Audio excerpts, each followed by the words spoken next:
bienvenidos sean todos ustedes, queridos hermanos, a esta lección 51. Van a continuar las lecciones mucho más. Hay gente que piensa que solamente son las que ya están en YouTube, pero no. Tenemos que hacer todavía muchísimas lecciones. Nosotros estamos comenzando y quiero darles la bienvenida a los que nos ven por primera vez e invitarlos a que vayan a ver las lecciones por orden, desde la número 1, pedagógicamente, luego la 2, la 3 y hasta que nos alcancen aquí en la 51 y luego nos sigan en todas las que vayan saliendo. Hasta ahorita en nuestro canal de YouTube estamos subiendo una el lunes y otra el jueves a las 7 de la noche, hora del centro de México, pero aquí se quedan las lecciones, ustedes pueden verlas en el momento que ustedes crean convenientes. Es muy recomendable prepararse para ver las lecciones de manera muy especial. Primero, hay que saber que estamos estudiando, no estamos viendo una película y que si no nos sentamos con calma a analizar las lecciones, pues definitivamente no serán fructíferas. Yo tengo mucha gente que nomás las ve, pero nomás las ve. Y las ve, y las ve, y las ve, y las ve, pero no anota, no se sienta a estudiar, no se sienta a escuchar. Entonces, pedagógicamente tendrán menos efecto que una persona que se sienta y que escucha, que atiende, que pone atención a las lecciones. Son requisitos indispensables para que estas lecciones sean más fructuosas. Tener nuestra Santa Biblia, de preferencia una traducción católica aprobada por la Iglesia, como es la Biblia latinoamericana. Puede ser cualquier otra, siempre y cuando esté aprobada por la Iglesia Católica. Con mucho respeto a las Biblias o traducciones protestantes, no son recomendables porque esas Biblias tienen los libros incompletos o alterados, algunos de ellos, entonces hay que tener mucho cuidado con ese tipo de Biblias. Padre, ¿cómo sé si mi Biblia es católica? Hay lecciones anteriores donde se dice eso.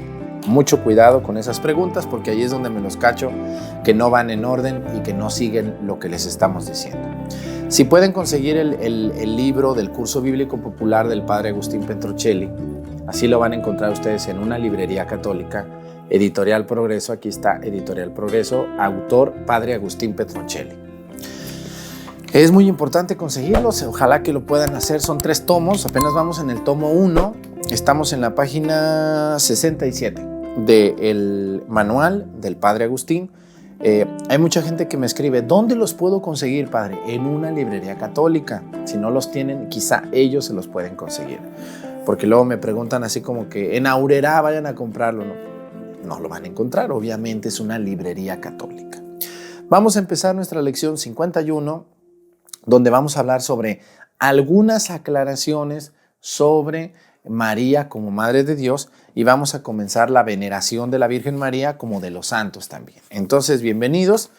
Habíamos dicho en la lección 50 y 49 sobre algunas observaciones que hacen los hermanos separados de que si María es la Madre de Dios o no.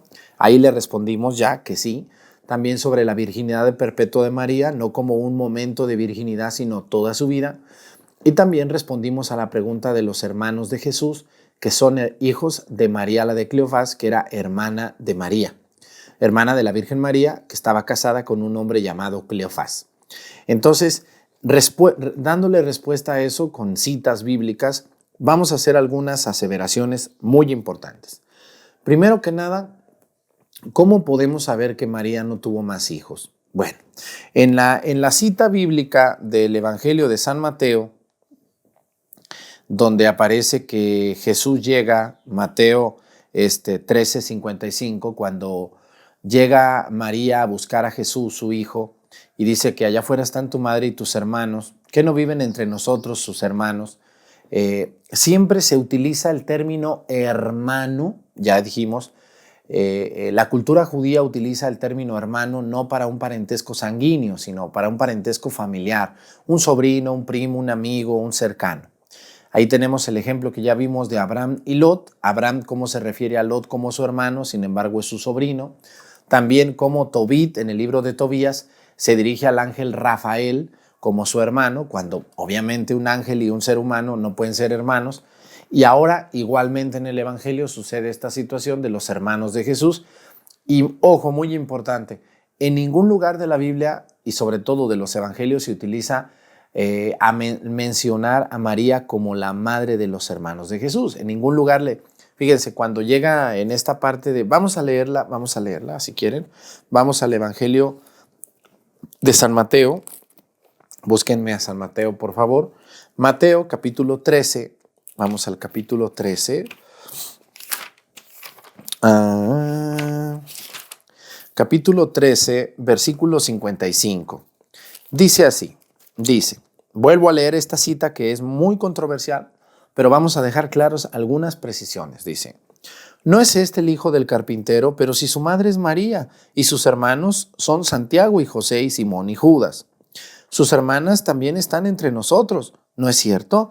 ¿De dónde entonces le viene todo esto? Ellos se escandalizaban y no lo reconocían. Ahí está. A ver, el autor del Evangelio de San Mateo nos dice San Mateo que se refiere como los hermanos de Jesús, pero no le dicen, oye, ¿qué no viven entre nosotros sus hijos de María? No existe la utilización de esta palabra como hijos de María, sino como hermanos de Jesús. Y cuando decimos hermanos, nos estamos refiriendo a conocidos o sobrinos o primos o personas muy cercanas, pero no con un parentesco sanguíneo directo. Puede ser un parentesco sanguíneo distante, como puede ser un sobrino, un primo hermano, pero no hermano de la misma mamá o hermano del mismo papá. No existe una sola prueba de esto, porque ya fuimos a ver los paralelismos entre Abraham y Lot. También ya vimos los paralelismos entre Rafael el arcángel en el libro de Tobías y Tobit, el hijo de Tobías, que va a buscar a su esposa Sara y se hace acompañar de un hombre a un ángel al que Tobías lo reconoce como su hermano, pero no es su hermano. Muy bien, ahora quiero hacer algunas observaciones muy importantes sobre esta situación. Miren, dice aquí, bueno, no dice aquí el padre Agustín Petroncelli, pero yo les voy a decir, vamos a analizar el pasaje de la pasión, muerte de nuestro Señor Jesucristo. Dicen los evangelios, en el capítulo de San Juan que ahorita leímos en la lección pasada, en el capítulo 20, dice el evangelio así, textualmente, dice, a los pies de la cruz estaban María, su madre, luego la hermana de su madre, de María de Cleofás, y María Magdalena, y el discípulo amado Juan. Y cuando estaba Jesús en la cruz, una de las 7 palabras que utiliza es, Jesús voltea y ve a su madre y le dice, madre, ahí está tu hijo. Luego voltea a ver a Juan, es el único que está ahí, varón, que nos dice la Sagrada Escritura. Voltea Jesús a ver a Juan y le dice, hijo, ahí está tu madre. Y dice el evangelista, y desde aquel entonces él se la llevó a vivir con él. Ella se fue a vivir con él o él se la llevó a vivir con él. Ahora, la pregunta es muy sencilla y ustedes mismos me van a dar respuesta. ¿Ustedes conocen una persona mayor, una mujer o un hombre que ha perdido a su esposo, su esposa, ha quedado viudo o viuda y solamente tiene un hijo? Pero ese hijo también está muriendo o va a morir o ya murió. Esta señora, obviamente, si tiene más hijos, se va a vivir con ellos o se queda a vivir sola, pero no va a recurrir a vivir con personas que no son conocidos o que no son cercanos a ella, siempre y cuando tenga hijos. Una mamá que ha perdido a su esposo, como era José, el esposo de María, y que ahora pierde a su hijo Jesús, es obvio que si una mujer viuda y ahora sin hijos tenía más hijos, se hubiera ido a vivir con ellos. No tendría por qué Jesús haberla encargado con alguien que no es su hijo. Hay que recordar que Juan Evangelista es uno de los hijos del Zebedeo. ¿Se acuerdan ustedes? Santiago y Juan, como la madre de los hijos del Zebedeo, va con Jesús y le dice, Señor, te quiero pedir que mis 2 hijos se sienten uno a tu derecha y otro a tu izquierda. Y Jesús le dice, no, señora, ese lugar no está preparado. Yo no puedo decirle que sí porque ese lugar ya está apartado. Mi papá ya lo tiene preparado para alguien. Mi papá refiriéndose a Yahvé, Jesús. Entonces, aquí sabemos muy bien que Juan, el discípulo amado que está a los pies de la cruz, no era hermano de sangre de Jesús. Tampoco era su primo ni su sobrino. Era hijo del Zebedeo. Por lo tanto, si Jesús le encarga a Juan a su mamá, se la encarga porque Jesús supone y entiende que no tiene hermanos y que su mamá está sola y que obviamente su mamá como viuda, como madre de Jesús, va a sufrir la soledad, los desprecios, las injurias que ahora Jesús sufrió iban a ser para ella. De hecho, una señora mayor como era nuestra Madre Santísima, la Virgen María, no hubiera aceptado irse con un desconocido, entre comillas para ella, a lo mejor ya era más conocido Juan, pero no hubiera aceptado irse con alguien a esa edad. Las personas mayores, como muchos de ustedes que me están viendo, la mayoría prefiere quedarse en su casa solo o sola y ir a ver a sus hijos o quedarse con un hijo o visitar a un hermano, pero no aceptaría irse con alguien a vivir como si estuviera todavía ella joven y tuviera tantas fuerzas para seguir adelante. Entonces, ese dato a mí me da a entender que no hay hermanos, que no hay nadie más que Jesús. ¿Correcto? ¿Ya me entendieron? Argumento número 2 para hablar de que no existen hermanos sanguíneos de Jesús. María se va a vivir con Juan a Éfeso, allá donde ahora en Turquía, si Dios quiere, voy a ir y voy a hacer un video. Ahí donde está la casita de la Virgen, donde se dice que María se quedó dormida y después subió al cielo por fuerza de los ángeles y llamado de Jesús a su madre. Entonces, una mujer que toda su vida la hizo en Judea, excepto que fue a Egipto, pero que nació en Nazaret o vivió en Nazaret y nació en Jerusalén o vivió en Jerusalén, no tenemos los datos exactos para saber en dónde la Virgen María vivió, porque no existía en ese tiempo estadística ni registro civil. Entonces, si es difícil sacar los datos de Jesús, pues ahora imagínense sacar los datos de otra persona como es María. Tenemos pocos datos verídicos. Lo que sí sabemos es que María se fue a vivir a Éfeso. Y Éfeso está muy lejos de lo que hoy es Judea. De hecho, Éfeso ya estaba en la orillita de Turquía, llegando casi a Grecia. Entonces, era muy difícil que una persona mayor se trasladara a vivir a esa edad, en soledad, a un lugar tan distante como era Éfeso. Así que María no tenía más hijos, porque una señora que es madre, obviamente quiere vivir donde están sus hijos o quiere estar cerca para poder ir a visitarlos. No es el caso de María. Entonces María no tenía otros hijos. Ya vieron que no solamente nos da la Biblia datos bíblicos, sino que también tenemos datos históricos y datos sociológicos.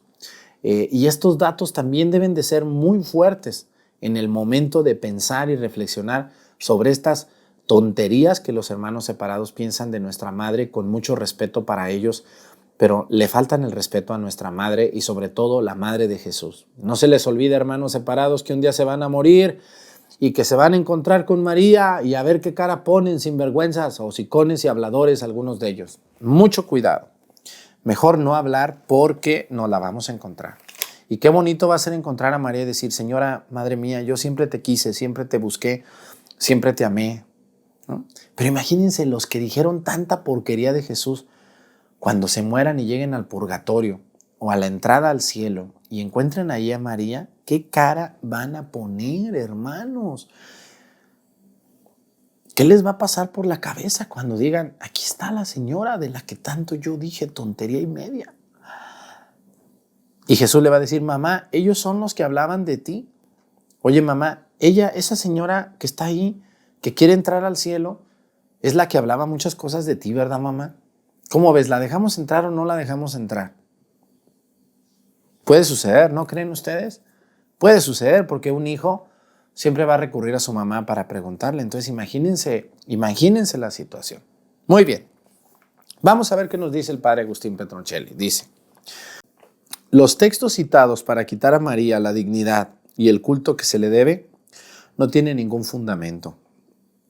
Es doloroso. ¿Cómo se trata a la Virgen bajo el pretexto de un falso celo por Cristo? Así es. Algunos hermanos separados tienen un celo por Jesús muy grande. Dicen: Jesús es mi pastor, Jesús es mi salvador, Jesús me hace salvo, yo amo a Jesús. ¿Han oído ustedes esas expresiones muy, muy, muy apasionadas? Que hasta uno dice: órale, mira qué bien, cómo quiere a Jesús este muchacho, este señor, con corbata y todo. Pero, ¿cómo es posible que esa misma boquita hermosa, que alaba tanto a Jesús, esa misma boquita es utilizada para odiar a María, para recriminarle, para burlarse, para despreciarla. ¿Cómo es posible? Eso se llama hipocresía y eso se llama un pecado de blasfemia contra la mujer elegida por Dios Padre, llamado Yahvé, para concebir en su vientre a su Hijo Jesús. Mucho cuidado, Cuando ustedes escuchen una boquita muy apasionada amando a Jesús, pero con esa misma boquita repudiando a María, mejor aléjense de esa boquita y díganle: Señor, yo no creo en usted porque no puedo entender cómo una persona ama tanto al Hijo y odia tanto a su madre, sin que su madre le haga nada a usted. Porque yo les quiero preguntar a ustedes, hermanos católicos, y si algún hermano separado está viendo esta lección bíblica, ¿qué les ha hecho María para que la odien tanto? Me gustarían respuestas. ¿Qué les ha hecho la Virgen María a ustedes, hermanos, para que hablen tanta sandez y tanta porquería de ella? ¿Por qué la ponen como ejemplo para sus argumentos negativos y argumentos no sólidos y no válidos basados en algunas citas tergiversadas de la Biblia? ¿Qué les ha hecho María? A mí, puro amor me ha dado, así que jamás me animaría yo a pensar ni siquiera eso de nuestra madre. Y cuando me encuentro con una persona mezquina que piensa eso de María, procuro alejarme y darle la bendición. Vámonos de aquí, no tengo nada que hablar con usted, señora grosera o grosero. Dice, como si la mejor manera de ensalzar al hijo fuera rebajar a la mamá. Así es, los hermanos separados quieren convencer a los católicos ignorantes de que María es de lo peor, ¿no? Y lo que más me causa inquietud y tristeza no es que lo hagan, sino que lo crean los católicos atarantados. Ya ven que casi no tenemos, ¿no? Tenemos católicos atarantados, tibios, ignorantes, flojos, irresponsables, groseros. Tenemos para dar y repartir. Entonces algún hermano separado va, se aprovecha de un católico ignorante y le platica esto, y el otro, como no sabe defenderse y no entiende los argumentos bíblicos, sociológicos e históricos, se lo convencen y lo hacen ver su suerte. Bueno, vamos a continuar. Dice así: de la palabra de Dios se desprende una gran veneración a la Madre de Dios. Así es inevitable conocer a Jesús, amarlo y no amar a quien le dio la vida. Es obvio que la mamá de mis amigos también me caiga bien. ¿Cómo yo puedo ser amigo de alguien y de ese alguien yo odiar a su mamá? ¿Cómo puede ser posible que yo ame y quiera a mis amigos y odie a sus mamás de mis amigos? Pues ¿cómo? ¿A poco ustedes aceptarían que les dijeran: no, mi cuate, yo soy tu amigo, yo te quiero mucho, para mí tú eres mi mejor amiga, contigo me siento muy bien, me gusta estar contigo, me gusta salir a pasear contigo, vamos al cine juntos, eres mi amigo, te quiero mucho? Ah, pero tu mamá no, tu mamá es una cualquiera, tu mamá es esto, tu mamá aquello, tu mamá tuvo más hijos, tu mamá se me hace que no nomás te tuvo a ti, se me hace que tu mamá anduvo haciendo esto. Imagínense, ¿a poco ustedes quisieran un amigo que los ama, pero que al mismo tiempo repudia y odia a su madre? Lo mismo pasa con Jesús. Los que se dicen ser amigos de Jesús y lo aman, como son algunos hermanos separados, pero odian a su mamá, son unos mentirosos y son unos hipócritas. Y yo estoy seguro que Jesús no está contento con ustedes. Aunque griten y pujen y levanten las manos y le canten a Jesús, si con esas mismas manitas, con esa misma boquita odian a la madre de Jesús, Jesús no está contento con lo que ustedes hacen. Es inevitable que alguien no pueda querer a la mamá de sus amigos. Así que no me vengan con esos cuentos mentirosos. Dice, la iglesia desde la edad apostólica, o sea, desde los tiempos de los apóstoles, siglo I, dice, ha dado culto a María. El mismo canto del Magnificat es probablemente el himno que se cantaba en las primeras comunidades cristianas, así es, como Madre de Dios. El concilio de Éfeso, en el tercer siglo, fíjense, Éfeso, en ese mismo lugar donde la Madre de Dios durmió y subió al cielo, dice, como Madre de Dios, en el tercer siglo proclamó solemnemente a María como Madre de Dios y siempre Virgen. O sea, a ver, Mis hermanos separados tienen 450 años los más viejos. Porque yo conozco sectas que tienen 20 años, que tienen 10, que tienen 5, que tienen 100 años. Pero el concilio de Éfeso, en el siglo III, estamos hablando del 1200 y cacho, perdón, del 200 y cacho, o sea, no habían pasado ni 300 años de la muerte, resurrección y ascensión al cielo de nuestro Señor, cuando en el concilio de Éfeso se decreta a María como la Madre de Dios y como la siempre Virgen. O sea, María no fue virgen en el momento exacto del parto de Jesús, sino que fue virgen desde su nacimiento, María, hasta su misma muerte o dormición, como ustedes le quieran decir, y su subida al cielo. Entonces, el concilio de Éfeso en el siglo III decreta la maternidad divina de María. María es Madre de Dios y también es virgen perpetuamente. 1400 años después van a venir los primeros protestantes a hablar mal de la Virgen. ¿A quién le creemos? ¿Al que habló hace 400 años o al que escribió hace 1800 años? Pues obviamente al de 1800 años, porque ellos tenían los datos más cercanos. Hubo gente que transmitió los acontecimientos de los apóstoles, los acontecimientos de la Virgen en esos lugares y que nos llegó a nosotros a través de los concilios. Así que vamos a analizar los datos bíblicos, pero también los datos históricos. La historia de la Iglesia Católica es apasionante, es maravillosa, es grandiosa, cosa que las sectas protestantes no tienen historia. Obviamente, ¿por qué? Porque ellos se suben sobre las bases de la Iglesia Católica. Todo protestante no ha creado la iglesia nueva, sino que se ha subido sobre la Iglesia Católica, tomando la Biblia, tomando los documentos que la Iglesia Católica resguardó y ahora los presenta como propios, cosa que se me hace una total injusticia. Muy bien, pues hasta ahí se nos ha terminado el tiempo de esta última lección bíblica, donde vamos a hablar que María solo fue la madre de Jesús. Pues me dio mucho gusto haber estado con ustedes. A veces me emociono.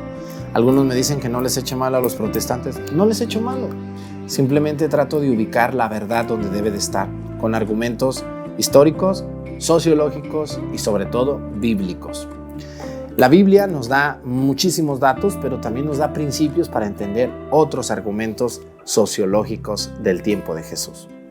Me dio mucho gusto haber estado con ustedes. Gracias por darle me gusta. Gracias por ver las lecciones por orden. Por favor, véanlas por orden y traten de conseguir el manual del Padre Agustín Petrocelli. Se los vuelvo a enseñar. Curso Bíblico Popular número 1, edición Editorial Progreso, autor Padre Agustín Petrocelli. Es muy fácil conseguirlo y así vamos a ir en nuestras páginas, como lo estamos viendo ahorita. Vamos en la página 67. Bueno, pues nos vemos muy pronto. Vamos a hablar ahora de las imágenes y del culto a las imágenes y de qué dicen los protestantes sobre la veneración de los santos. Que bueno, este tema ya lo tengo aquí en una lección bíblica, en un tema que se llama imágenes.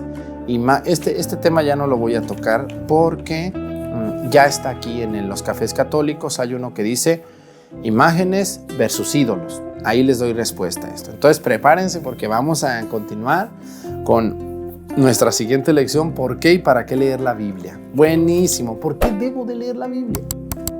Nos vemos en la próxima lección bíblica. Que el Señor Todopoderoso nos bendiga en el nombre del Padre y del Hijo y del Espíritu Santo. Amén.